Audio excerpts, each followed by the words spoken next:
What's up, YouTube? Welcome or welcome back to the Saving Men's Lives Network, where all men and boys are welcome and our issues are treated with the respect that they deserve, where excellence is our goal.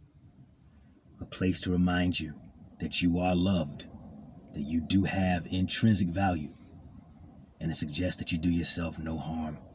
Gentlemen, I did not intend on doing a video today, and I've gotten kind of busy, so I didn't check my email for the past couple of days either.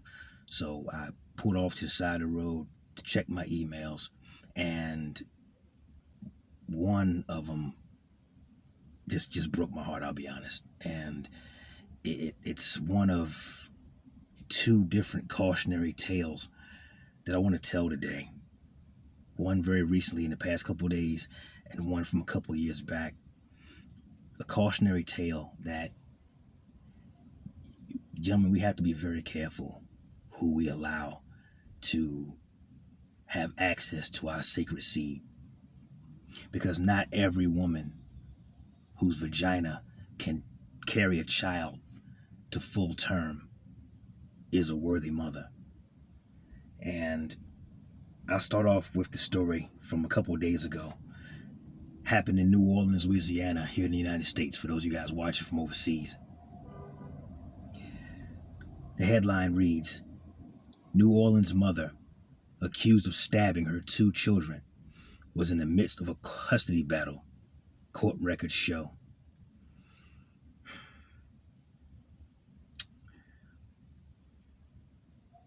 Balloons and stuffed animals marked a home in the 3100 block of Law Street, where police say 31-year-old Janae Pettisclaw stabbed her two small children Sunday morning of August the 7th.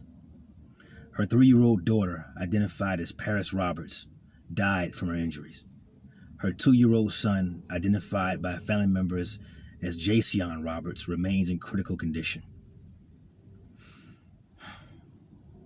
Everything unfolded Sunday around 11 a.m.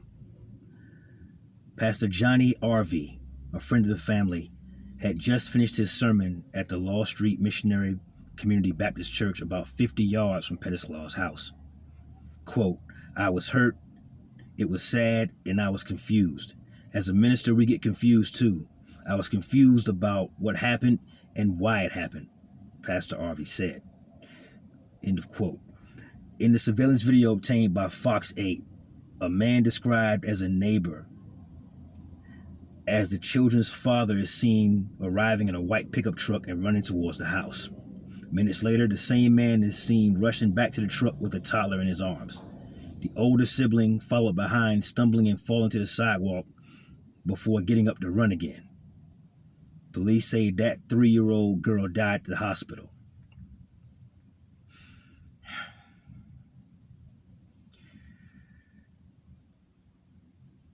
Having a hard time reading this, fellas, because as a father, the thought of something that devastating happening to your children is something that no parent ever wants to think about. No worthy parent should ever have to endure. According to the law enforcement source, the father was alerted by a chilling video Pettisclaw posted to social media Sunday morning. In the video, which has since been removed by Instagram, the woman faced the camera in a white tank top stained with blood and sobbed, quote, I'm done. My children are dead. I'm done with life. End quote. If she had reached out to me, I would have offered my services and counseled her, Pastor R.V. said, but that didn't happen.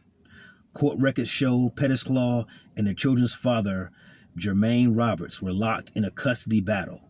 Roberts sued Pettisclaw in April in Orleans Parish Civil Court, seeking joint custody to allow him to see the children every weekend. In the court documents, Roberts alleged that Pettisclaw was not letting him see the children and that she was not stable nor providing a healthy environment for the children. A custody hearing was set for August 18th. Pettisclaw was arrested Sunday, booked with second-degree murder, attempted second-degree murder, and second-degree cruelty to a juvenile.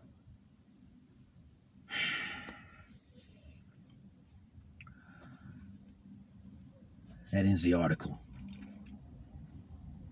But I want to touch on something this article said just now. This woman he had 2 children with was not allowing him to see his offspring. He took her to court to do something that I feel was insignificant, in that he was just trying to see his kids on the weekends. And the idea of allowing him to see his own children on the weekends was so catastrophic to her worldview that the children needed to die, in her opinion, than have access to their father. There's a lot that could be said here. We could talk about how feminism has destroyed the minds of the modern Western woman, and that's a fair conversation topic I'm willing to have to anyone who wants to. We can talk about its poisoning of the black community and the women contained there, in the I can do bad all by myself, strong and independent thought process that has completely infected so many Western women of African descent. That's a legitimate conversation too. But I want to talk about the arrogance and the cold-blooded nature of the if I can't have them, nobody can mentality that is so prevalent amongst today's women. I can't understand what it takes for a person to be so completely useless to society at large that the most innocent among us will be on the literal chopping block from their fury for them not getting their way. According to this article, she was unfit, which could mean anything from the house was filthy. It could mean that the place was infested with vermin.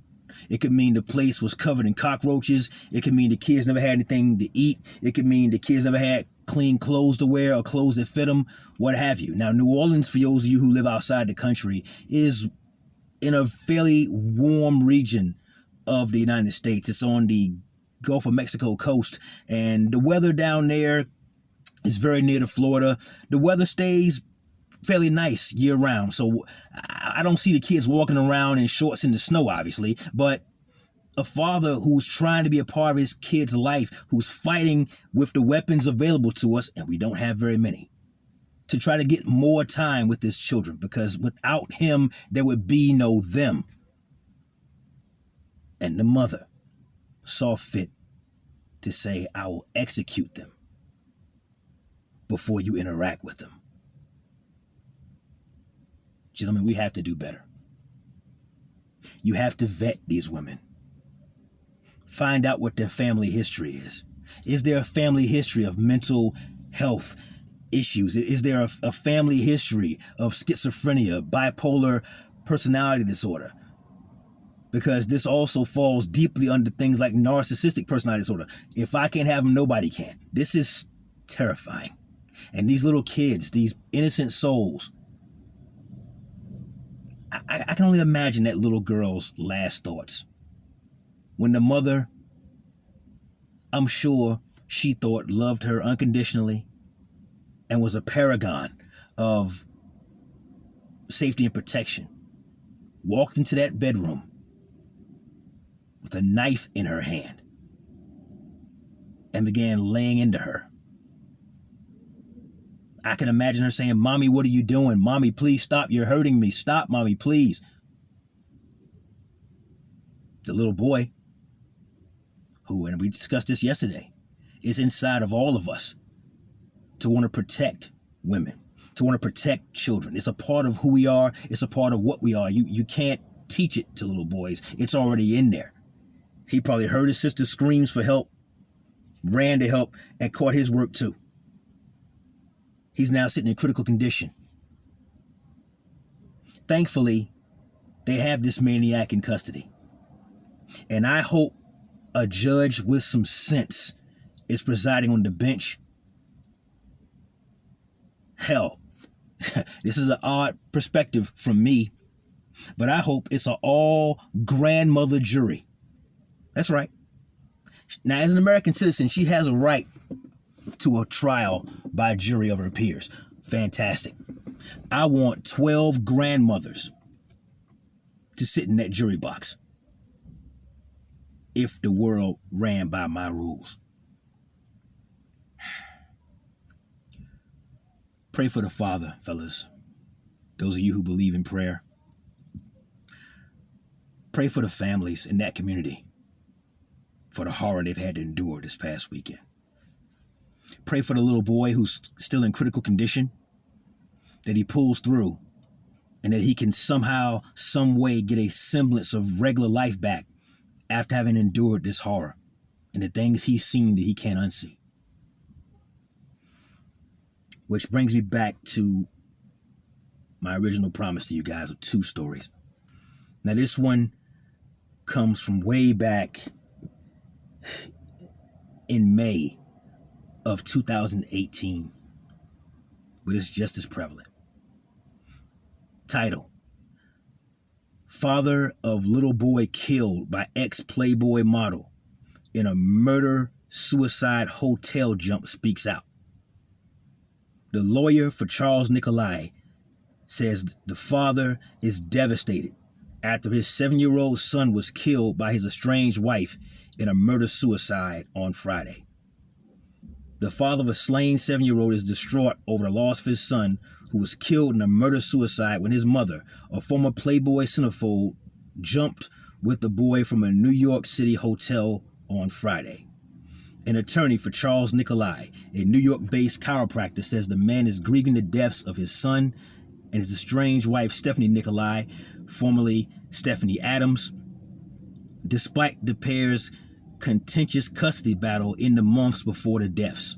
Quote, Charles is distraught over the loss of his beloved son Vincent, who was at the center of his life, and for Stephanie, whom he cared for deeply. William Beslow, Nicolai's attorney, tells People in his statement, quote, we request privacy during this difficult time for Charles and his family as they mourn and remember the memories of Vincent and Stephanie. Lieutenant John Grimple of the New York Police Department previously told People that the woman jumped from the 25th floor of the Gotham Hotel in Manhattan with the boy around 8:15 a.m. local time. Grimple said the pair's bodies were found on the second floor landing in the hotel's courtyard. The mother and child both died of multiple blunt impact injuries, with the child suffering injuries to the head, neck, torso, and limbs. A spokesperson for the city medical examiner told People Stephanie's manner of death was labeled suicide and Vincent's was ruled a homicide. In the wake of the deaths, Raoul Felder, Stephanie's longtime friend and former attorney, told People that the custody battle was tough and that the former couple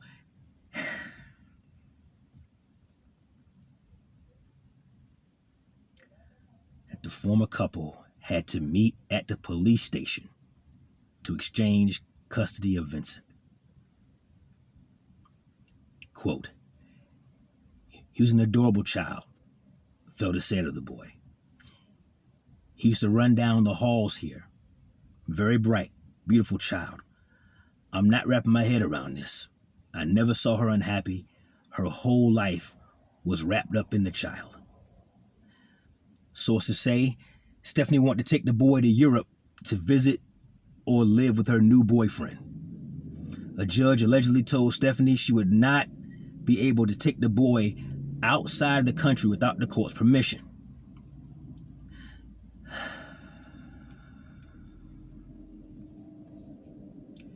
The Gotham Hotel is located on East 46th Street, about 4 blocks from Grand Central Station.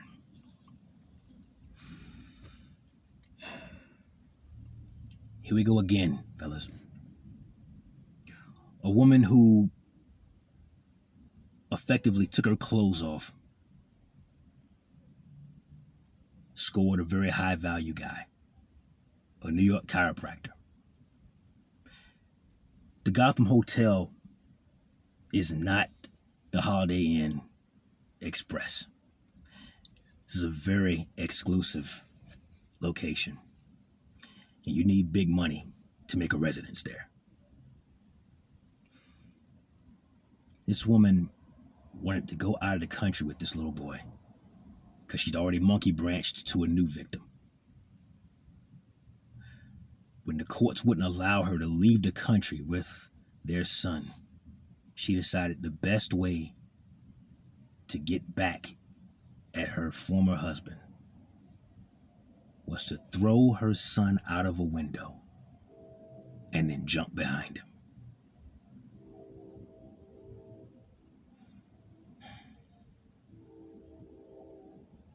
I can't imagine what was going through Dr. Nikolai's mind to get that phone call.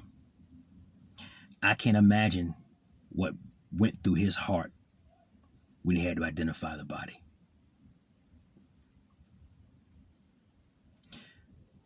Fellas,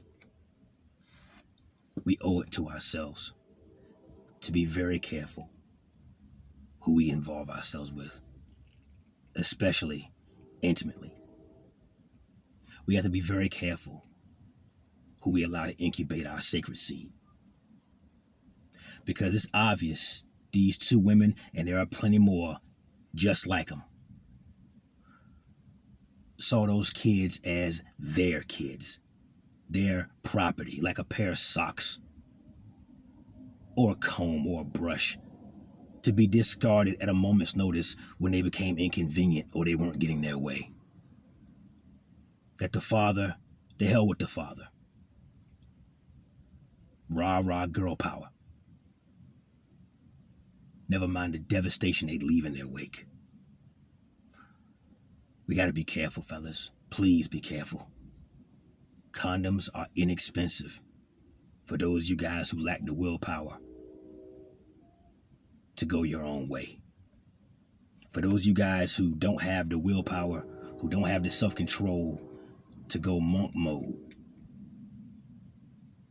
For you guys who gotta keep going out there and you gotta get laid. Okay, fine. I can't stop you. But please wrap it up, fellas. Please wrap the rubber in a bunch of toilet tissue.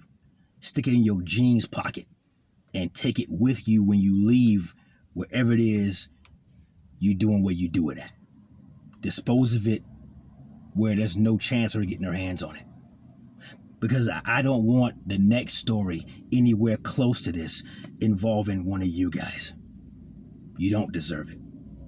These kids don't deserve it. The families left behind to mourn these kids don't deserve unworthy wombs carrying your sacred seed. Please be careful out here, gentlemen. I want the best for you. But more importantly, I want you to want the best for yourselves. It's my time. Like the video, subscribe to the channel. Hit that bell icon to be notified when I drop a new video. And share this content, fellas, with a friend or a family member, a coworker, a neighbor, a teenage boy, any man, or a young boy who's going to one day be a man who you think can benefit from what it is we discuss here. Never let your brother suffer in silence when the truth will set him free. Saving Men's Lives Network. Plenty more to come.